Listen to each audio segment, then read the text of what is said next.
how to grow the team. As you know, our dance group is now known by quite a few people. However, that is of course not our final goal. So today we'll talk about whether to change the style or keep the old style. Everyone, what are your opinions? Feel free to say it. I think that we should still keep our current style. That's what makes our audience known to us. I don't think so. We should follow new styles so the audience won't get bored. But it will require us more time to practice and learn about new trends. You are right, Jack. Learning more new styles gives us more variety when performing.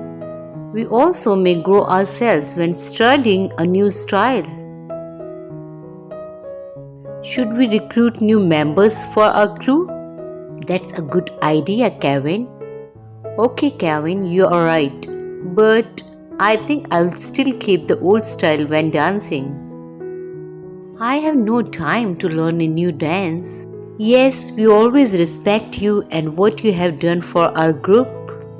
You can dance as you want in the crew, and we'll try to combine the new style with your old one. So, we decided to change our style, right?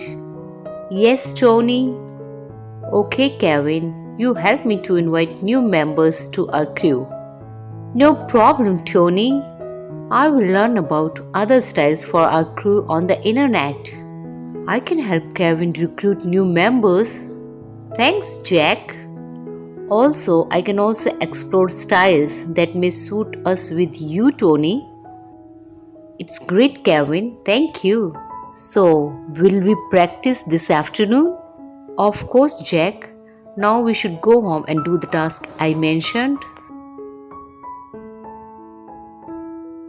Okay, Tony. See you later. Bye, everyone.